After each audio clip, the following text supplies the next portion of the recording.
vida saltando cosas que igual no son estrictamente necesarias.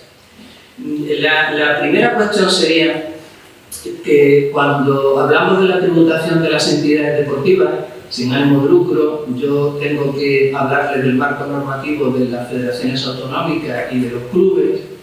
Pues la primera dificultad sería que no hay un estatuto tributario del deporte, ni de las entidades deportivas, ni de los deportistas, personas físicas.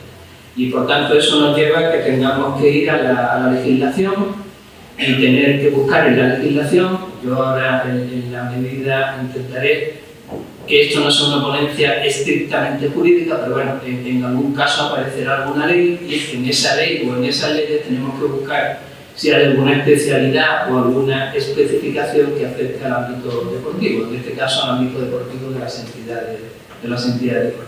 Bueno, al objeto de poder desarrollar la ponencia, yo he retirado todo lo que no nos afecta y yo creo que nos vamos a centrar en dos cuestiones, pero que en realidad son 4 cuestiones. Las federaciones autonómicas integradas en las federaciones españolas.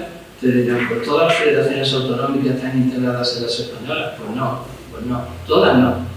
Y, por tanto, el régimen tributario de una federación autonómica integrada, en su mayoría, es distinto, sensiblemente distinto a una federación autonómica no integrada. Por si luego quieren, ustedes dirán, bueno, si no se quieren integrar, pues si no se quieren integrar, yo ya lo adelanto, parece que el legislador estatal establece una especie de castigo a quien no se quiere integrar.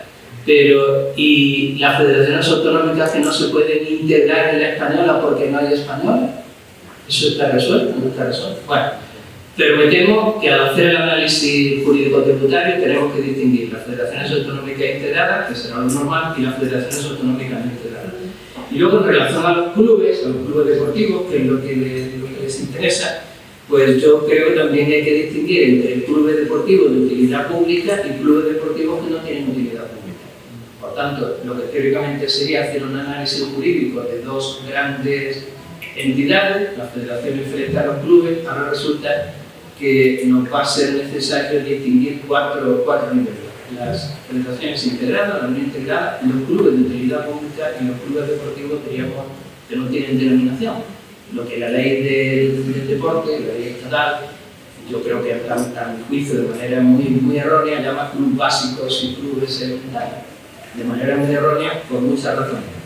Pero una, sin entrar en profundidades jurídicas, porque lo elemental y lo básico es lo mismo. O sea, distinguir lo elemental de lo básico. Pero bueno, en eso no vamos a entrar. Porque luego, a mí me gusta mucho que me tiren de la lengua. O sea, que si luego me quieren tirar de la lengua. Pero bueno, no tenemos mucho tiempo. Bueno, entonces, a la hora de hacer el análisis jurídico-tributario de esas entidades, yo voy a hacer 2 grandes grupos. Uno, el de la imposición directa y el de la imposición indirecta. Si por las razones que sean, yo creo que el reloj corre y no vemos la imposición indirecta, el IVA, ya lo adelanto, pero por lo menos que quede más o menos cerrado y claro lo que es el tratamiento de estas entidades en la imposición directa, es decir, en el impuesto sobre sociedades. La primera cuestión es que el impuesto que grava a las entidades deportivas, como yo creo que saben, tiene un nombre equivocado o equívoco. Porque si yo les digo que las entidades deportivas tributan en el impuesto de sociedades, ustedes me dirán que como no son sociedades, pues no tienen que tributar. Sí, pero el problema es que el legislador se ha equivocado en el nombre. El impuesto de sociedades no grava a las sociedades. El impuesto de sociedades grava a las personas jurídicas. Y en tanto en cuanto una federación y un club es una persona jurídica, pues metemos que ahí tenemos el marco donde debemos encontrar cuál es el régimen tributario y en el que tenemos que encontrar si hay algún beneficio, alguna bonificación, alguna exención que nos pueda servir. Aunque ya digo, yo voy a intentar, esto no es un foro jurídico, si yo esto lo viese en un foro jurídico seguramente no me aplaudirían, pero como esto no es un foro jurídico, yo voy a intentar quitar todo lo que hay de metodología jurídica, de erudición jurídica, pero simplemente decirles que ese impuesto de sociedades está regulado en una ley, la ley 27 de 2014, reguladora del manual de impuestos sobre sociedades. Y para lo que vamos a ver, hay otra ley que no es una ley reguladora del impuesto de sociedades, pero que tenemos también que acudir a ella, la ley 49 de 2002, que es una ley en parte tributaria y en parte no, pero bueno, en la parte tributaria pues también tendremos que hacer alusión a ella. Entre la ley 27 de 2014 del impuesto de sociedades y la ley 49 de 2002 de las entidades sin fines lucrativos, en esas dos grandes normas encontramos el régimen jurídico tributario de las federaciones autonómicas y de la. Bueno, pues siguiente, vamos rápido. El título de mi intervención se llama La tributación de las entidades sin ánimo de lucro. Pero dentro de las entidades sin ánimo de lucro hay que distinguir las entidades sin ánimo de lucro y las entidades sin fines lucrativos, es decir, es lo mismo. ¿Vale? Para que vean que estaba concisas y confusas. Bueno, pues si hay unas entidades sin ánimo de lucro, que son en general las que no persiguen ánimo de lucro, las que no tienen ánimo mercantil. Cuando se crea un grupo distinto, pues el legislador lo llama entidades sin fines lucrativos, lo podría haber llamado de otra manera, pero lo llama así. Y por tanto, a niveles terminológicos, no es lo mismo una entidad sin fin lucrativo que una entidad sin ánimo de lucro. Son términos parecidos, pero son distintos. Y precisamente por eso yo cuando he escrito sobre estas cuestiones, en lugar de llamar las entidades sin fines lucrativos, que es como las he llamado entidades especialmente beneficiadas. Entonces, tenemos unas entidades sin ánimo de lucro y unas entidades especialmente beneficiadas. Ahí sí notamos la diferencia, porque el lucro no está en los elementos que yo utilizo para separar. En uno está la falta de ánimo de lucro, sin lugar a dudas, pero en otro está una entidad que es especialmente beneficiada. Y eso nos puede ayudar a distinguir ambos. ¿Qué entidades deportivas están dentro del grupo de entidades especialmente beneficiadas o sin fines lucrativos? Las federaciones deportivas autonómicas integradas y los clubes deportivos de utilidad pública. Luego, de esas cuatro líneas que yo les decía en la pareja anterior, dos de ellas, las federaciones autonómicas integradas y los clubes deportivos de utilidad pública, están en este grupo. Las otras dos entidades, de las cuatro que veíamos, están en otro grupo, que veremos en continuación. Este grupo que yo llamo de entidades especialmente beneficiadas, sería el grupo donde todos ustedes deberían estar, porque ya les adelanto que este grupo que voy a analizar concede un tratamiento tributario mucho más favorable que el anterior. ¿De acuerdo? Pero el problema no es que decidimos nosotros, sino que decide el legislador. Y para estar en este grupo, llamémoslo como le llamemos, pero que tiene una tributación menor, más favorable, tenemos que ser federaciones deportivas autonómicas integradas, seguramente todos sean representantes de las federaciones autonómicas, todas estarán integradas, serán buenos y condescendientes con el ordenamiento establecido. Bueno, si quieren ser buenos, es una opción personal. Están integradas en un sistema de federaciones estatales cuando la Constitución equivocadamente nos dice que la competencia deportiva la tienen ustedes. Pero bueno, si ustedes quieren integrar, es porque cada materia de religión saben que hay muchas modalidades. Bueno, y luego están los clubes deportivos de utilidad pública. Los clubes deportivos que son de utilidad pública están en este grupo, y los clubes deportivos que no son de utilidad pública, que no los denomino de ninguna manera, están en el otro grupo, es decir, con tributación menos favorable. Clubes deportivos de utilidad pública, no había ningún problema en este cuadro si los clubes deportivos fuesen de utilidad pública por mandato de la ley. Las federaciones estatales, las federaciones asociaciones autonómicas integradas son de utilidad pública por mandato de la ley, pero los clubes no. Es verdad que puede ser club deportivo de utilidad pública solicitando la utilidad pública. Hay un, como si quieren, digo, un decreto del año 2003, lo buscamos a la fecha, un decreto que establece un farragoso procedimiento para solicitar la declaración de utilidad pública. Y una vez recorrido ese farragoso itinerario, lo más normal será que nos digan que no. Porque yo creo que me alegra que se diviertan. Esto es lo más importante en una intervención, sobre todo en una intervención dedicada al derecho tributario. Esto es un blog y ustedes se divierten, pues me voy a plantear quedarme en Valladolid. Pues esos grupos de utilidad pública pueden pedir a través del procedimiento regulado en un Real Decreto de 2003 la obtención de la utilidad pública. Pero yo diría que dicen que los andaluces son muy exagerados. Yo diría que clubes deportivos de utilidad pública se pueden contar con los dedos de una mano, y si no quieren que sea muy exagerado, con los dedos de dos manos, ¿de acuerdo? Con lo cual, estar en este grupo es especialmente complicado para los clubes. En cambio, para las federaciones no es complicado porque la ley dice que eres de utilidad pública, por lo cual no tienen que solicitar. Bueno, pues ya está. Entonces, vale, pues si estamos en este grupo, pues ahora nos explicará, tenemos un régimen fiscal beneficioso. Perdón, no corran tanto. Miren, requisitos. Es decir, primero tienes que tener una determinada naturaleza jurídica y luego tienes que reunir una serie de requisitos. Estos requisitos están en la Ley 49 de 2002 en el artículo 3 y tiene 11 requisitos, ¿de acuerdo? Yo no les voy a contar los 11 requisitos porque tal vez no tenga sentido, pero sí les he recogido ahí las cuestiones más importantes. Las entidades deportivas, federaciones y clubes que están en este régimen beneficioso tienen que destinar al menos el 70% de las rentas e ingresos, dice la ley, a fines deportivos. No pueden desarrollar explotaciones económicas ajenas al fin deportivo. El ejemplo prototípico es un bar. Si usted tiene una federación o tiene un club con un bar, la explotación del bar es una explotación económica ajena y por tanto esa finalidad no puede ser la finalidad principal. No significa que no pueda tener un bar, sino que esa no puede ser su finalidad principal.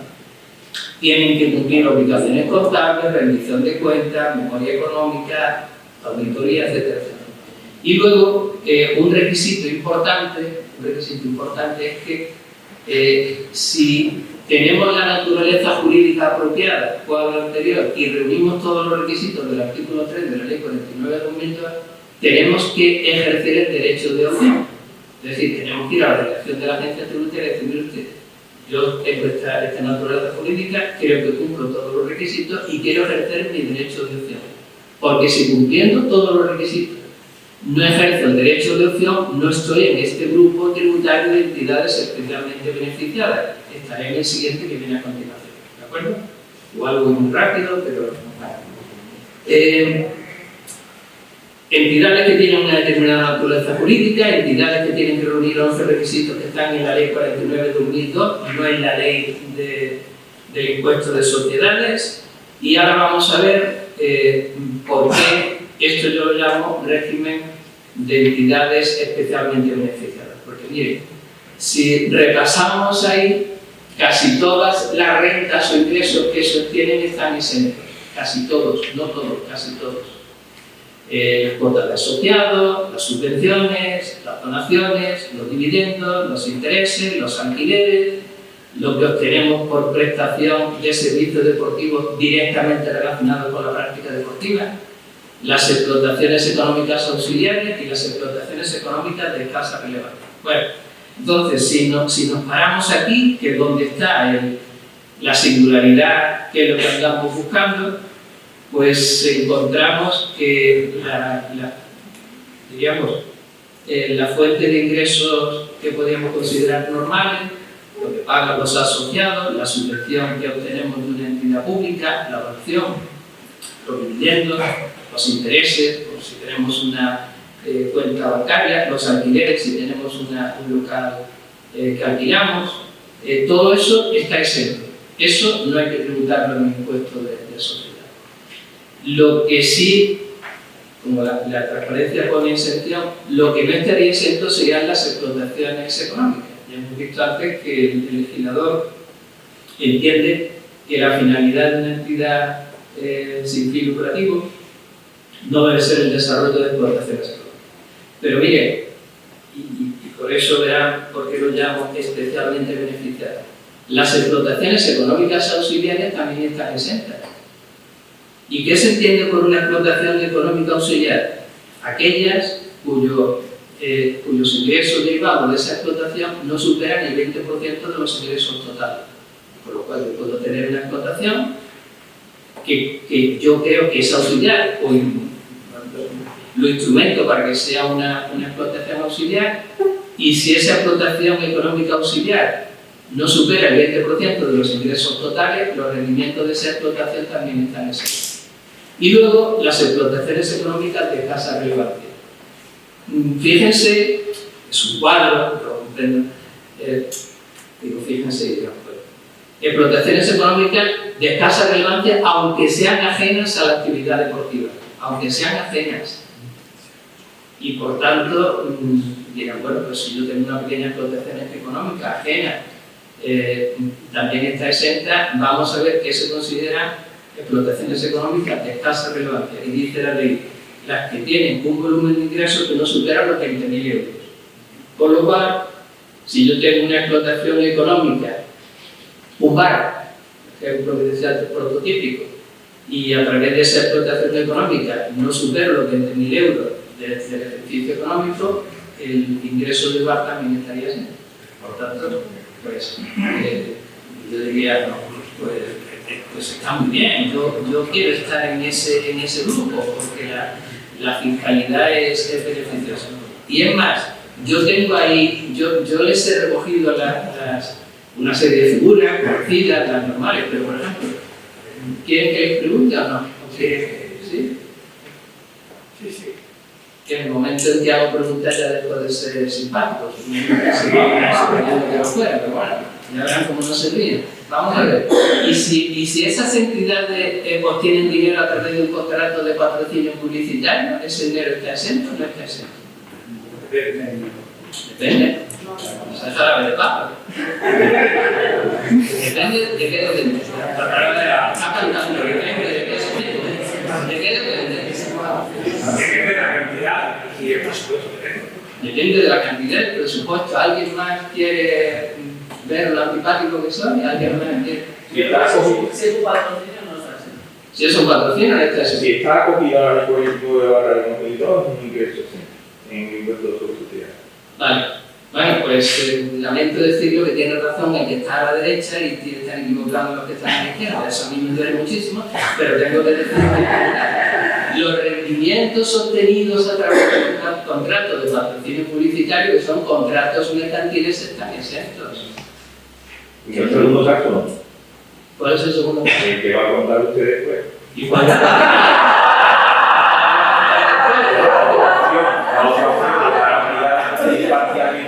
A ver si llegamos, a ver si llegamos. Vale, pues los contratos de patrocinio publicitario recogidos, regulados en la ley, artículo 20 de la Ley General de Publicidad, son contratos mercantiles. Porque aquí, claro, las subvenciones, las donaciones, los dividendos, pero los contratos mercantiles, el dinero que se obtiene a través de los contratos mercantiles, muy bien, también está exento. Yo no lo he puesto, pero también está exento.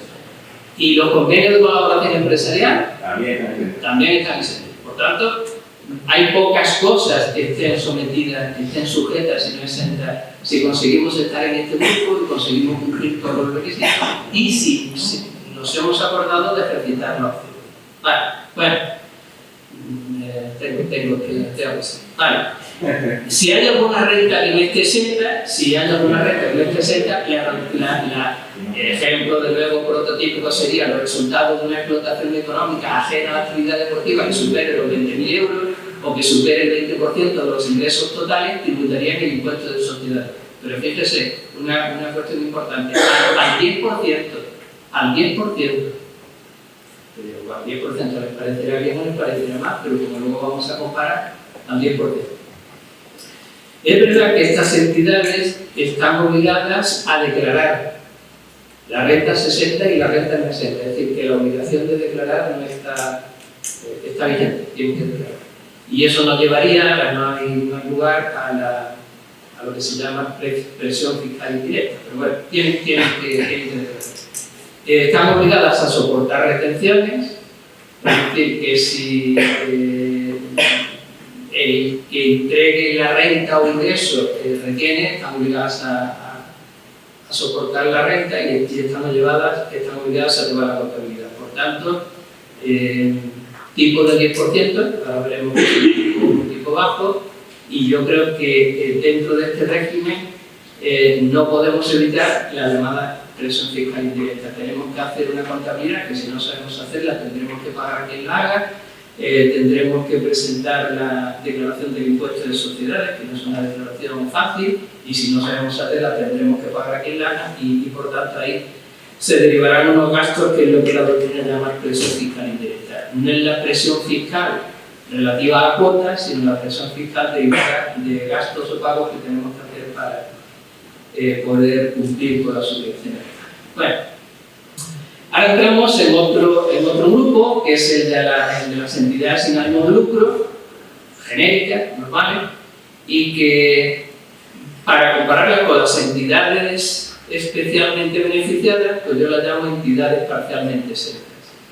Y en este grupo encontramos las entidades anteriores que no cumplen los requisitos. Además, el artículo 3 de la Ley 49 de 2002 ordena que el cumplimiento de los requisitos es año a año, y que si yo este año estoy en este régimen y el año siguiente la auditoría dice que no, la auditoría negativa, no puedo seguir en ese régimen. Yo hay que cumplir los 11 requisitos año a año. Entidades que no cumplen los requisitos, federaciones deportivas autonómicas no integradas y los clubes deportivos. Las federaciones deportivas autonómicas no integradas, habiendo estatal, yo lo he escrito y de momento no me han puesto alguna querella, pero no por este motivo. Las federaciones deportivas autonómicas no integradas automáticamente salen del grupo de entidades beneficiadas y van a este grupo.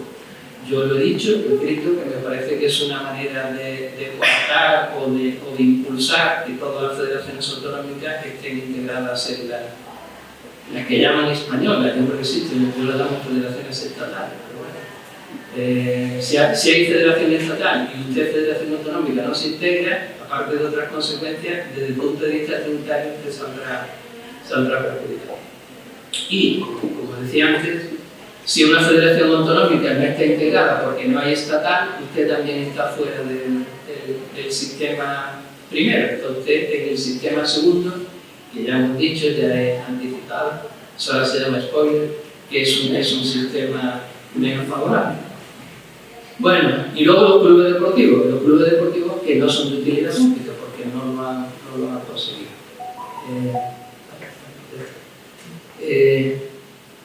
¿Cuáles son?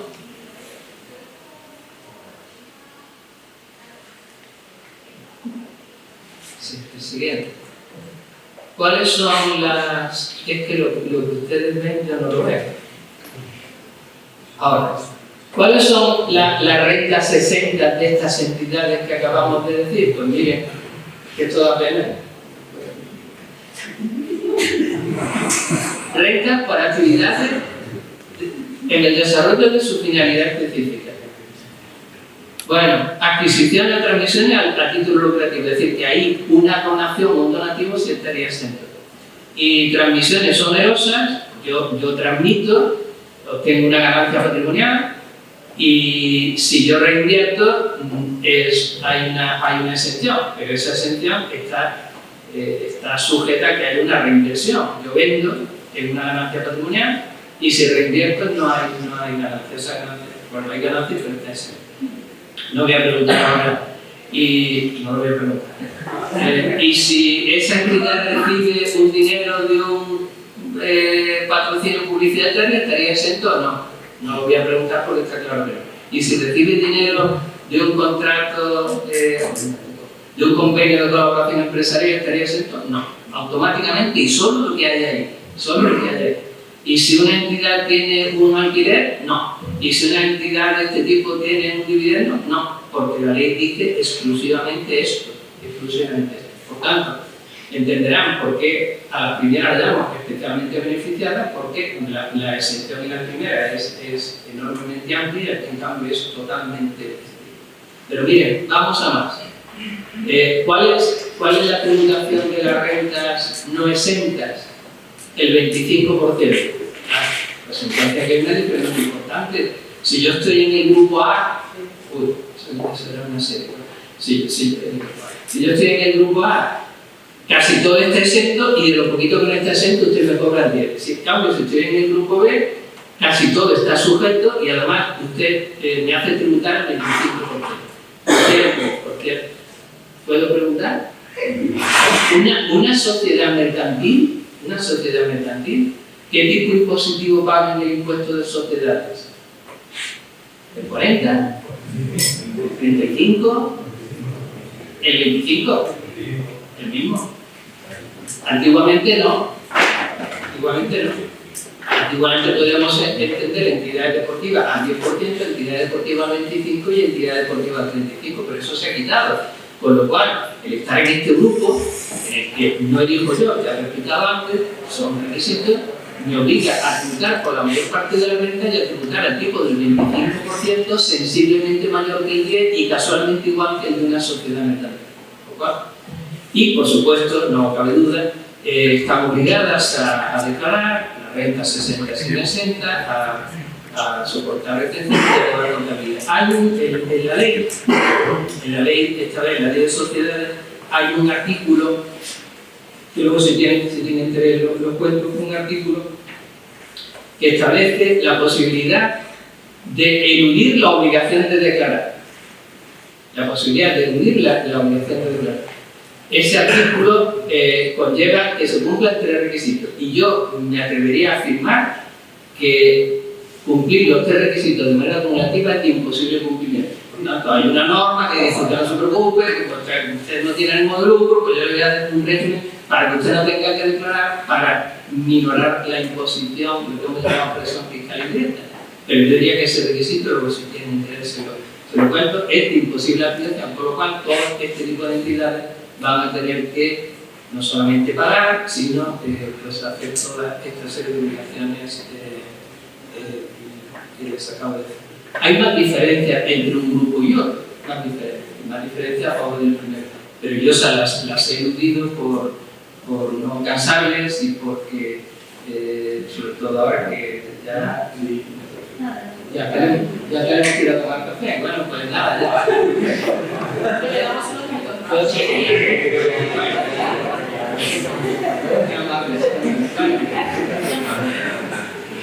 Iba a decir que me iba a quedar medio libre, pero tenía en cuenta el frío que estoy pasando. Me voy otra vez. Vamos a ver. Dos opciones. En los minutos que la moderadora amablemente nos conceda, ¿le damos vueltas a esto que he dicho o hablamos de otra cosa? ¿De otra cosa? Vamos a ver, imposición indirecta. Bueno, imposición indirecta. Alguna pincelada. Si, lógicamente, todo este tipo de entidades tributan en imposición indirecta y particularmente en el IVA, también en el impuesto de transmisiones, sin lugar a dudas, pero fundamentalmente en el IVA, recogido, regulado en una ley del año 92, la ley 37 de 1990. Bueno, miren, ahora cuando veamos la imposición indirecta, cuando veamos el IVA y cuando veamos qué hay en el IVA que nos puede favorecer, ahí ya no vale decir federaciones autonómicas, integradas, no integradas, clubes, da exactamente igual. Porque a diferencia del impuesto de sociedades, eso es un tecnicismo, que es un impuesto directo, el impuesto de valor añadido, el IVA es un impuesto indirecto, es decir, que grava independientemente de la naturaleza jurídica de la persona. ¿De acuerdo? Por tanto, aquí no tenemos que hacer mucho. Lo que vamos a decir sobre el IVA es independiente o indiferente para una federación o para un club de utilidad pública o para un club que no es de utilidad. Les recuerdo, no que lo saben, el impuesto de valor añadido, que es terrible. Lo que vamos a ver ahora, recordarles que graba dos cosas que son distintas: la prestación de servicio y las entregas de bienes. ¿De acuerdo? Prestación de servicio y entregas de bienes. Luego graba muchas cosas. De las entregas de bienes, yo no encuentro ninguna particularidad o ningún beneficio para las entidades deportivas, pero en cambio en la prestación de servicios sí podemos encontrar algún beneficio para las entidades deportivas. Y ese beneficio está recogido en un artículo 20 de la ley del IVA, y artículo 20, apartado 1, apartado 13 de la ley del IVA. Bueno, pues ahí encontramos una exención que en principio está bien, ya verás por qué digo en principio que está bien, pero que es un motivo de discusión o de lucubración. Dice el legislador del IVA que están exentos los servicios directamente relacionados con la práctica deportiva. Servicios directamente relacionados con la práctica deportiva. Eso, en tecnicismo jurídico, eso es un concepto jurídico indeterminado. Porque ¿quién determina qué es lo que está directamente relacionado con la práctica deportiva? Bueno, muy fácil. Si tú vas a jugar al tenis, pues jugar al tenis, ¿vale? Y si yo después de jugar al tenis, a diferencia de otros, me ducho, en la utilización de la ducha es un servicio directamente relacionado. Y si yo cuando me ducho resulta que no tengo toalla y el club me presta una toalla, eso es un servicio directamente relacionado con la actividad deportiva. Pues de nuevo jarabe de palo, pues depende, no sé. ¿Qué es un servicio directamente relacionado con la actividad deportiva? Pues no sé. Yo creo que tengo aquí 8, 9 o 10 hojas con consultas vinculantes de la Dirección General de Tributos, con resoluciones del Tribunal Económico Administrativo Central, y a título de ejemplo, les pongo algunas cosas que la Administración o los tribunales han entendido que sí están en el ámbito de la exención. Las cuotas de entrada, como imagino que querrán tomar café, las cuotas de entrada, lo voy a dejar ahí, porque si tuviéramos tiempo, las cuotas de entrada habría que también entrar en desarrollo. El uso de instalaciones, el alquiler de equipos y de material, y aquí pongo resoluciones contradictorias. El alquiler de equipos y material, yo voy a jugar al golf, entonces como lo voy a cargar por los palos, o como los palos son caros, voy al club y digo, oye, déjame una bolsa de palos, ¿vale? Y me cobran una pequeña cantidad por ese uso del material. ¿Eso es un servicio directamente relacionado con la actividad deportiva? Y usted dirá, hombre, hay que jugar al golf haciendo así, pero sin pago.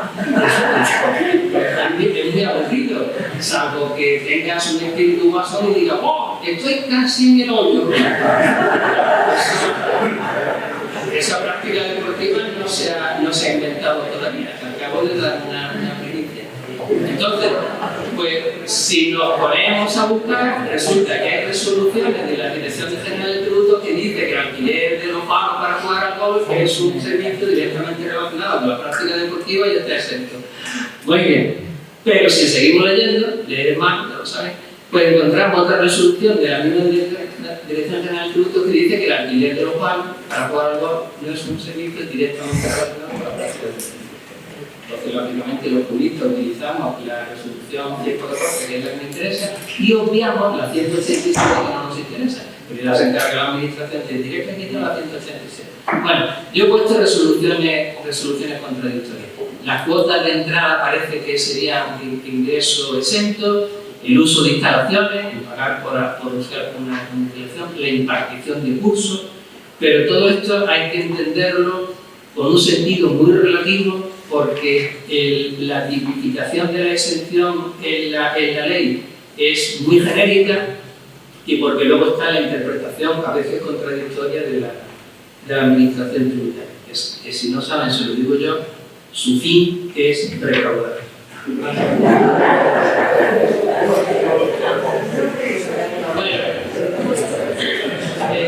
Lo que no está exento tributa el 21%, aquí ha habido un cambio, no sé si decirlo o no decirlo. Vale. Ha habido un cambio en el tipo impositivo establecido por un gobierno que ganó las elecciones diciendo que iba a bajar el IVA y lo subió. Ya lo he dicho.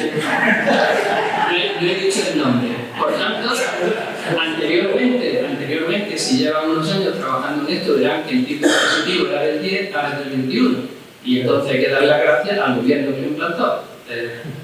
Ya se puede imaginar quién es. Les doy una pista. ¿De qué color es la transparencia? Bueno. Bien, hasta aquí.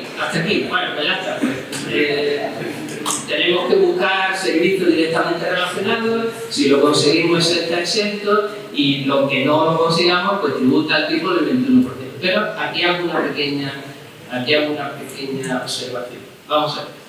Si en la imposición directa, y con esto voy a determinar, si la imposición directa nos da una enorme alegría encontrar exenciones, porque en imposición directa exención significa que los impuestos no va a la base imponible, en el IVA tenemos un problema. Porque en el IVA jugamos con el impuesto, el IVA de vengado y el IVA de importación. Entonces, si el servicio que yo presto es un servicio que está exento, yo no devengo IVA, ¿vale? Entonces, si no devengo IVA, ¿de dónde descuento el IVA que he soportado? ¿De acuerdo? Entonces, las exenciones, que genéricamente la exención parece un beneficio fiscal, es un beneficio fiscal, en el IVA hay que tener cuidado, porque el IVA tiene una filosofía especial y distinta, y a veces nos interesa no estar exento, no prestar un servicio exento, porque ese servicio no exento me va a permitir devengar IVA, y de esa cantidad de IVA devengado es de lo que yo voy a poder descontar el IVA soportado. Pero claro, eso tiene una desventaja. Si el servicio está exento, para el usuario es más barato. Sí, bueno, pues si tú una exención para el usuario hace que la exención sea positiva, pero una exención para el prestador del servicio hace que no lo tengamos que pensar. Porque si yo no devengo IVA, el coste del servicio es más barato, pero a ver luego de dónde deduzco el IVA que yo he soportado en operaciones anteriores. Hay un sistema parcial, la regla de Corrata, pero eso no les voy a dar. Y gracias por su atención. En primer lugar,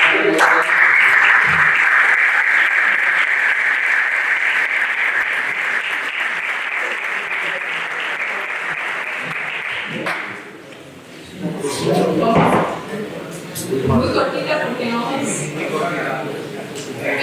El de la voz, por favor. Sí. En relación a la federación deportiva, el hecho de que estén integradas o no integradas, aparte de que no sea en sí un tema discriminatorio, parece que es una contradicción con respecto a las leyes de deporte autonómicas que conceden el derecho de utilidad pública a las federaciones deportivas de carácter autonómico. Será el caso de que hay federaciones que ni siquiera pudieran integrarse en españolas porque no existen las españolas con las federaciones de deportes autóctonos. ¿Cómo se comienza? pues me temo que no se come, se soporta, porque la legislación es la legislación. Yo lo he dicho, hace años hubo una proposición no de ley, yo creo que del un grupo catalán, no sé si es Terra, como cambia mucho de nombre, pero un grupo catalán que pidió que las federaciones no integradas, habiendo fueran, entre comillas, castigadas. Yo eso lo he escrito, son castigadas fiscalmente, para que el sistema, porque cuando no había una federación estatal, la no integración no era un acto de soberbia, sino que la no integración era un acto de imposibilidad. Pero esa proposición no de ley se llevó al Congreso, se votó y el rodillo, bueno, los que no eran de ese grupo político no eran, por lo cual, si no hay integración, no puedo estar en el régimen de entidades especialmente beneficiadas. A mí eso me parece una barbaridad, pero bueno, si yo le contara las barbaridades que a mí se me ocurren, por tanto, me temo que me sucede. Que además va en contradicción con lo establecido por la propia ley de carácter autonómico, que declara de utilidad pública a todas las federaciones deportivas de la Comunidad Valenciana. Claro, pero sí, perfecto. Pero hay fundaciones autonómicas y fundaciones estatales, y hay utilidad pública estatal y utilidad pública autonómica. La que vale efectos fiscales es la declaración de utilidad pública del Estado, porque el IVA y el impuesto de sociedades son impuestos estatales, no son impuestos autonómicos ni impuestos cedidos. Con lo cual, hoy tiene la calificación de utilidad pública del Estado. Y si no, no vale. La declaración de utilidad pública de la comunidad no tiene efectos tributarios. Sé que el tema da para mucho, pero tenemos después otra charla también. También hemos oído Y, que la... perdón, y si sigue teniendo que hacer. Se ha comentado que la nueva ley de Mosque, las nuevas creaciones ya no van a ser de utilidad pública, sino van a ser de solicitar. O sea, quiere decir que eso, me imagino que va a tener un doble Mire, me va a perdonar, yo me he leído el borrador del anteproyecto, el anteproyecto, me he leído, creo que son 700 y pico enmiendas a la ley. Me he leído la última aprobación polémica que ha habido del dictamen de la ponencia y esa ley está aprobada en el Congreso, ahora tiene que ir al Senado. Yo, me va a perdonar, yo no recuerdo que el proyecto de ley diga que las federaciones autonómicas no son utilidad pública. Igual se me ha pasado. La nueva creación que es solicitada, que no sería... Y no me importa, Pues vale, pues yo estoy seguro que si lo solicitan se les dará, porque si a las nuevas no se les da, habría un agravio comparativo, con lo cual, frente a las antiguas, vamos a llamarle, a las que ya existen, que eran de utilidad pública por mandato de la ley, las nuevas tendrán el pequeño inconveniente de que tendrán que solicitarlo. Pero yo no creo que esto, a veces lo tengo que pensar, pero bueno, yo no creo que viviendo en un Estado de Derecho, eso lo tengo que pensar siempre, haya una discriminación entre federaciones de utilidad pública y federaciones que no son de utilidad pública, si la naturaleza pública es la misma. Por tanto, habrá un pequeño requisito de pedir, pero yo creo que la solicitud será aceptada. Bueno,